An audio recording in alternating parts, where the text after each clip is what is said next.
Now, next topic is significance of coordination compounds. Let's discuss significance of coordination coordination compounds, या फिर ऐसा कह सकते हैं कि कॉम्प्लेक्सेस का एप्लीकेशन क्या है हमारे लाइफ में। हम कौन कौन से एरियाज में कॉम्प्लेक्सेस को यूज करते हैं और हमारे जीवन में इनका इम्पोर्टेंस क्या है। सबसे पहली बात हम कोशिश करेंगे एक्सप्लेन करने की इन मेटालर्जी। अब देखो मेटालर्जी का मतलब क्या होता है। दिस इज ए साइंस जिसमें हम लोग मेटल एक्सट्रैक्शन, मेटल प्यूरिफिकेशन, ये सब चीजें सीखते हैं। तो जो हमारे मेटल्स होते हैं जैसे गोल्ड हो गया, उसके बाद सिल्वर हो गया। So metals like silver and gold, extraction, इनके एक्सट्रैक्शन में कॉम्प्लेक्सेशन इन्वॉल्व होता है। सो कॉम्प्लेक्सेशन कॉम्प्लेक्सेशन इज इन्वॉल्व। अब इसमें हमें पता है कि सिल्वर और गोल्ड के जो ओर्स हैं उनको साइनो कॉम्प्लेक्सेस में हम लोग कन्वर्ट करते हैं। सबसे पहले cyano complexes are then treated with what, zinc powder. तो जिंक क्या करेगा, रिड्यूस करेगा और इनको डिपॉजिट करेगा। उसे साइनाइड प्रोसेस कहा जाता है जिसमें कॉम्प्लेक्सेशन इन्वॉल्व है। उसके बाद मेटलर्जी में मेटल प्यूरिफिकेशन में भी कॉम्प्लेक्सेशन इन्वॉल्व है। So purification in purification of metal. अब इसमें एग्जांपल के तौर पे हम बता सकते हैं मॉन्स प्रोसेस। मॉन्स प्रोसेस, अब मॉन्स प्रोसेस में होता क्या है, निकेल की रिफाइनिंग होती है। जैसे इनप्योर निकेल है, इसको कार्बन मोनोऑक्साइड के साथ ट्रीट किया जाता है, lead to the formation of nickel tetra carbonyl. ये कॉम्प्लेक्स है जो वोलेटाइल होता है। इसको स्ट्रांगली जब हम हीट करेंगे वापस हमें निकेल मिलेगा और ये निकेल प्योर होगा। This is a Mond's process, और मॉन्स प्रोसेस में कॉम्प्लेक्स फॉर्मेशन इन्वॉल्व है। इस तरह से मेटलर्जी में हम लोग कॉम्प्लेक्स फॉर्मेशन देख सकते हैं। उसके बाद अलग अलग कुछ एरियाज हैं। इन डिफरेंट एरियाज, अलग अलग एरियाज में कहाँ कहाँ पे कॉम्प्लेक्स फॉर्मेशन, कॉम्प्लेक्सेशन इंपॉर्टेंट है। तो सबसे पहली बात याद रखें, इलेक्ट्रोप्लेटिंग। इलेक्ट्रोप्लेटिंग का मतलब होता है coating of one metal on surface of another.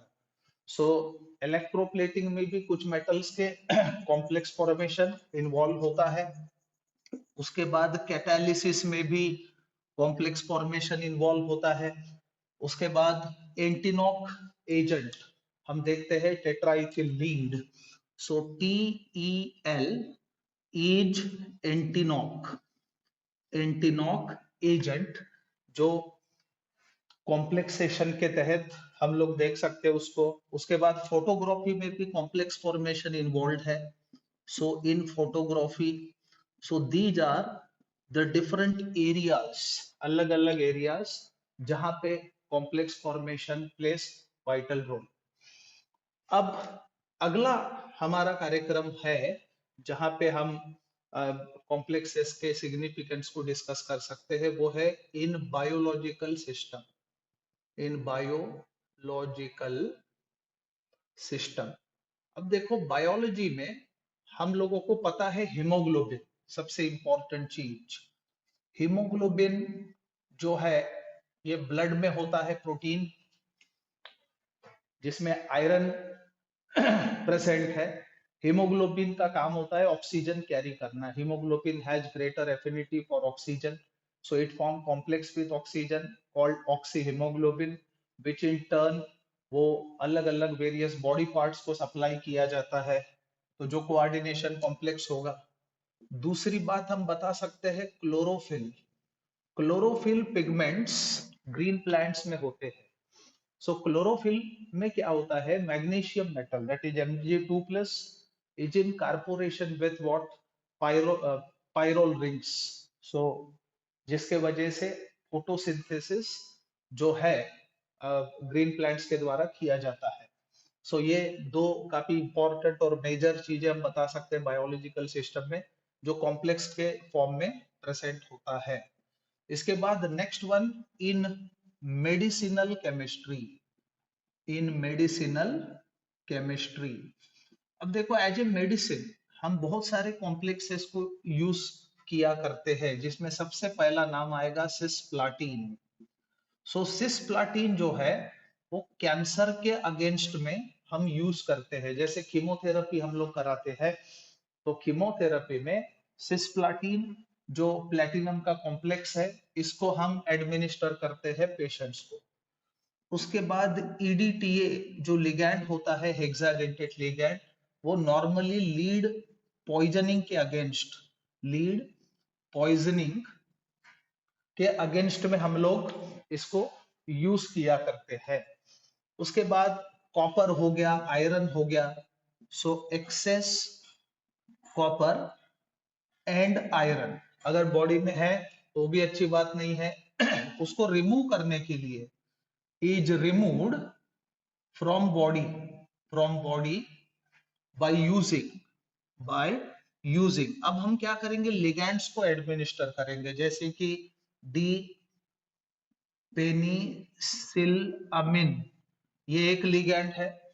उसके बाद दूसरा लिगैंड हम देख सकते हैं desferrioxamine B. So these are the ligands which are administered. तो ये क्या करेंगे, ये एक्सेस कॉपर या आयरन के साथ कंबाइन होके कॉम्प्लेक्स प्रोड्यूस करेंगे, और उस कॉम्प्लेक्स को हम बॉडी के बाहर निकाल सकते हैं।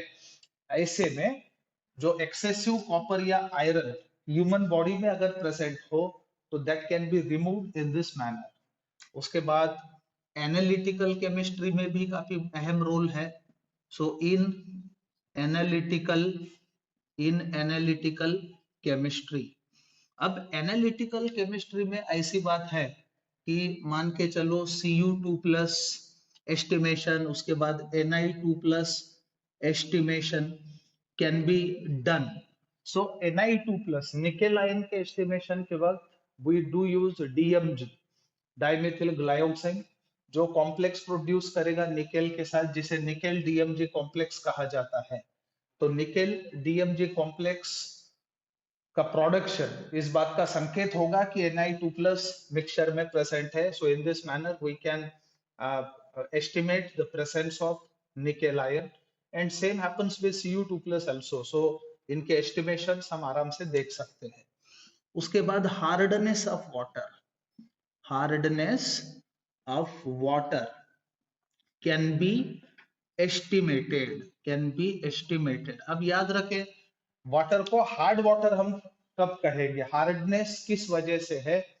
सो calcium ions and magnesium ions are responsible for hardness of water. Water को हार्ड वाटर कब हम कहेंगे, अगर उसमें कैल्शियम और मैग्नीशियम आयंस प्रेजेंट हो तो उसको एस्टिमेट किया जा सकता है कॉम्प्लेक्सेशन के द्वारा। उसके बाद Ag+ Hg2+ का separation, so separation of Ag+ and Hg2+ can be attributed by forming the complexes, suitable complexes. So it was all about the significance of coordination compound in our day-to-day life.